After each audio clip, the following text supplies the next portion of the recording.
نستعينه ونستغفره ونعوذ به من شرور أنفسنا ومن سيئات أعمالنا من يهده الله فلا مضل له ومن يضلل فلا هادي له أشهد أن لا إله إلا الله وحده لا شريك له وأشهد أن محمدا عبده ورسوله الكريم اللهم صل وسلم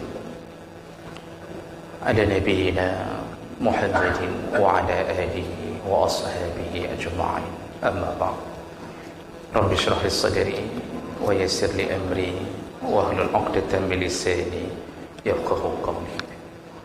Segala puji bagi Allah, kemudian salawat dan salam kepada Rasulullah, pada keluarga dan seluruh sahabat-sahabatnya. Bapak Ibu jemaah salat Maghrib dan Isya yang Allah muliakan, insya-Allah kita masih membahas tentang kemuliaan, kelebihan orang-orang yang menunaikan zakat. Di pertemuan yang lalu kita sudah membahas bahawa orang yang menunaikan zakat telah melepaskan dirinya dari siksa neraka Allah dengan berbagai macam model siksaan. Kalau dia membayar zakat, maka tidak akan digosok atau disetrika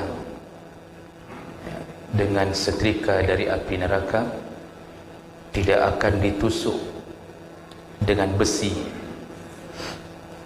yang berasal dari api neraka, dan juga tidak akan ditanduk atau diamuk oleh binatang peliharaannya sendiri yang dia tidak keluarkan zakat. Maka dengan mengeluarkan zakat, dia telah membebaskan dirinya dari api neraka. Kita sambung masih seputar kelebihan orang membayar zakat. Ini karena banyak fadilah, karena besarnya pahala, besarnya fadilah. Berikutnya, orang-orang yang menunaikan zakat, maka dia akan merasakan lezatnya iman di dalam hatinya. Ini salah satu kelebihan orang yang membayar zakat. Allah akan titipkan di dalam hatinya manisnya iman, lezatnya iman. Bagi para pecandu kopi, kalau kita mau tanya di mana lezatnya kopi, dia tidak bisa menjelaskan. Tetapi kalau tidak ada kopi, dia tidak bisa hidup. Kemanapun dia tempuh untuk mendapatkan itu, duduk berjam-jam walaupun cuma dengan kopi pancung, setengah gelas, tapi dia merasa nyaman, seperti kehilangan beban. Berarti dia telah merasakan lezatnya kopi. Bagi kita yang bukan pecandu kopi, apapun yang dia katakan, maka itu tidak termasuk bahagian kita. Dia mengatakan kopi ini lebih enak, kopi itu lebih enak. Bagi kita mandum kopi sama, mau ule kering, ule geling, ule engkun, apa saja sama. Saya coba merasakan berbeza-beza. Saya tidak tahu di mana perbedaannya, tapi orang tahu ini begini. Nah, itu contoh kalau lezat sudah didapatkan. Begitu pula orang yang mendapatkan lezatnya iman, halawatul iman, manisnya iman. Makanya Rasulullah sallallahu alaihi wasallam ketika salat tidak merasakan bengkak di kakinya. Istrinya yang mengatakan, "Kenapa engkau beribadah sampai begini ya Rasulullah? Bukankah engkau telah dijamin masuk surga?" Dan beliau melakukannya dengan kelezatan imannya.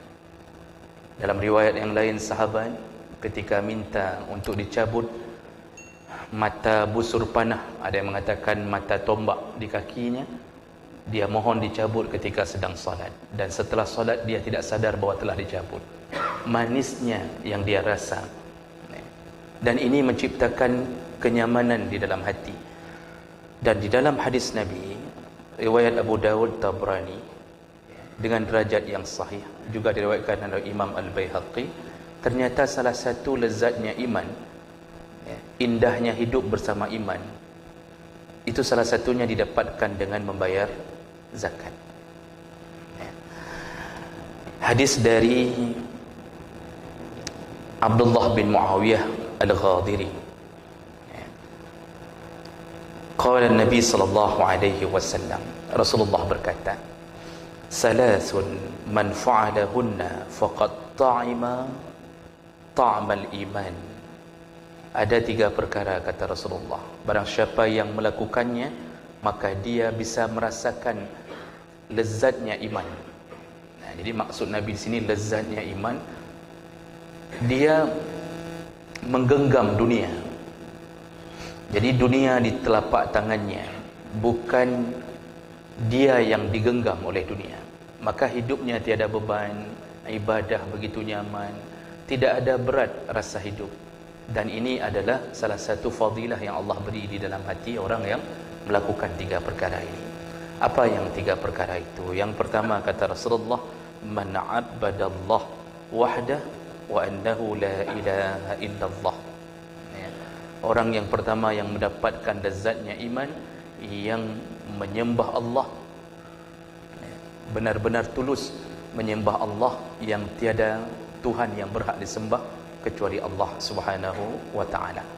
Jadi proses menyembah ini di saat merasakan kekuatan tauhid di dalam hatinya, tiada rasa takut, tiada rasa sedih dalam hidupnya, karena toh dia berpangku kepada zat yang tidak akan mati selama-lama. Kita ini Pak, ketika mencoba untuk menuhankan selain Allah, kita kalau selalu berlindung kepada Tuhan selain Allah, pasti ada rasa khawatir. Kita punya backing tersebutlah mungkin salah satu dari aparat, yang mungkin levelnya tinggi. Tapi ada satu khawatiran kita, ketika diserang oleh perampok, backing kita sedang tidur. Kita diserang oleh perampok, yang kita backing, kita minta perlindungan, dia sedang tidur, dia tidak bisa membela. Ataupun kalau dia buat rumah di depan rumah kita muncul khawatir dia mati, dia duluan yang kena COVID, tinggal kita yang hidup. Ternyata backing lebih dulu mati daripada yang di backing. Muncul khawatir, tidak ada kekuatan. Tapi ketika berlindung kepada Allah, lezatnya itu mengalahkan rasa takut. Jadi dalam fikiran cuma matilah, toh mati pun aku berjumpa dengan Allah. Makanya orang yang mengharapkan kesyahidan, itu kan kerinduan bertemu dengan Allah Subhanahu wa ta'ala. Allah Subhanahu wa ta'ala menyebutkan yang dibacakan oleh imam tadi, faman kana yarju liqa'a rabbih falyamal 'amalan salihan wa la yusyrik bi'ibadati rabbih ahada.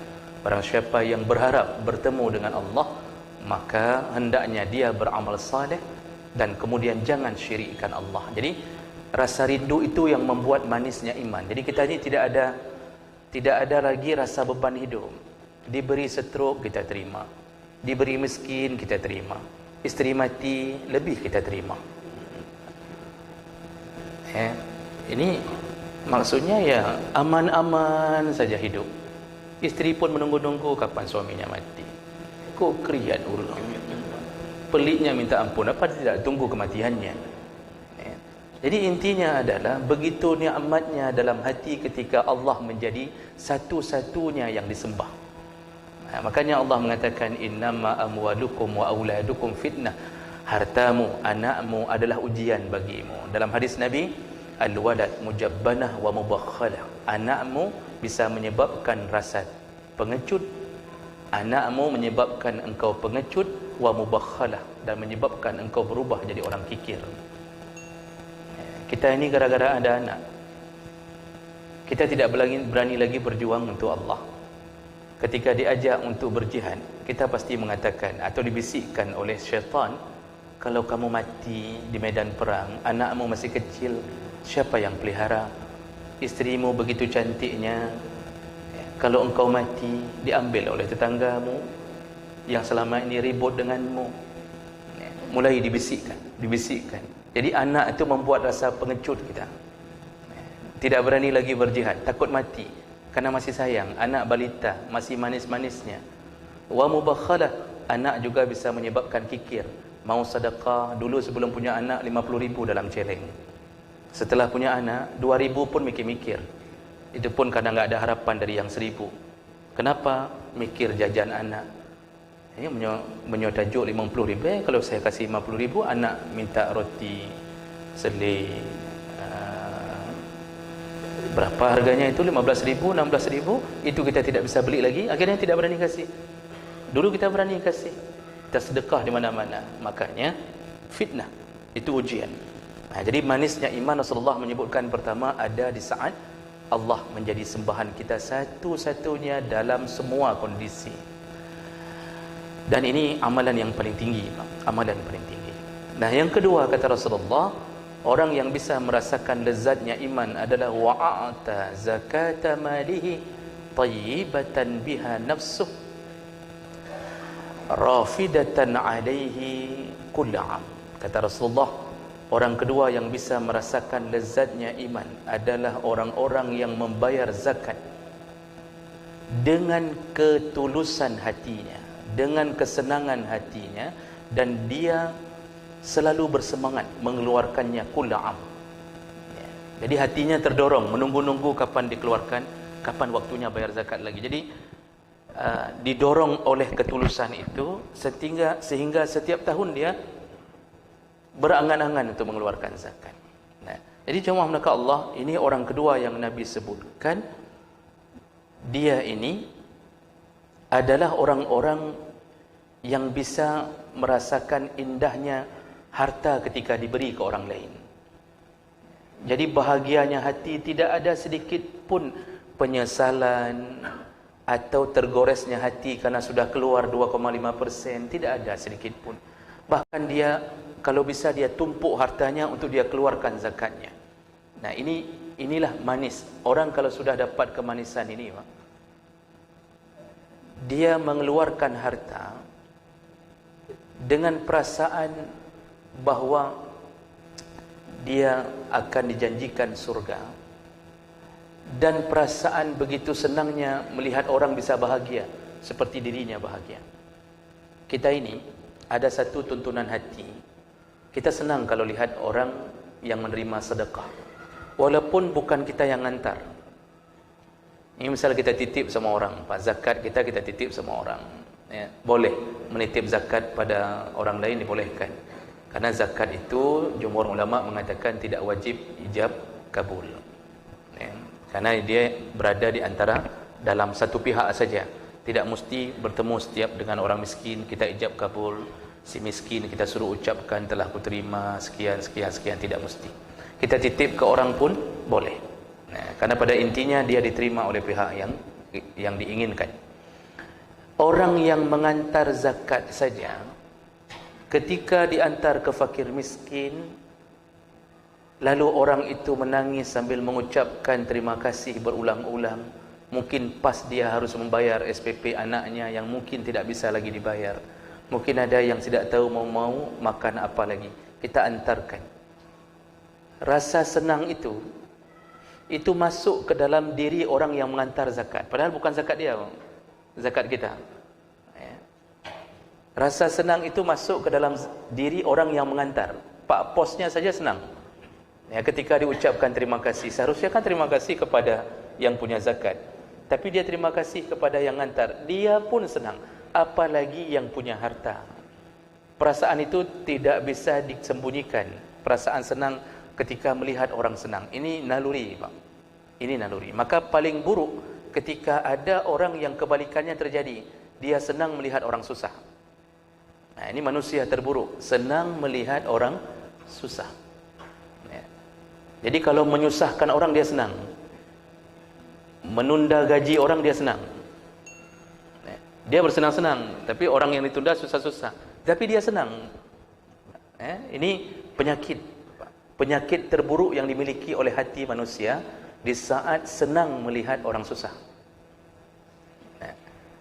Makanya orang yang membayar zakat, Allah titipkan kesenangan, kemanisan dalam hatinya, sehingga dia tidak berat lagi. Urusan harta dia tidak berat. Dia semangat cari uang, tapi yang dia fikirkan uang itu dijadikan jembatan menuju surga. Itu saja dalam pikiran dia. Dia tidak peduli mau keluarkan berapa, masjid butuh apa. Contohnya kalau dia dalam urusan sedekah. Tapi kalau dalam berzakat, jumhur ulama itu mengatakan tidak boleh zakat itu diberikan untuk pembangunan.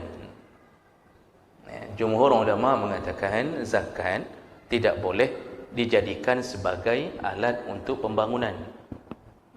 Karena ketika Allah mengatakan masalah zakat dalam surat Taubah, Allah mengatakan innamas sadaqatu lil fuqara wal masakin, dan seterusnya. 8 asnaf, 8 kelompok yang Allah sebutkan, semuanya adalah profil orang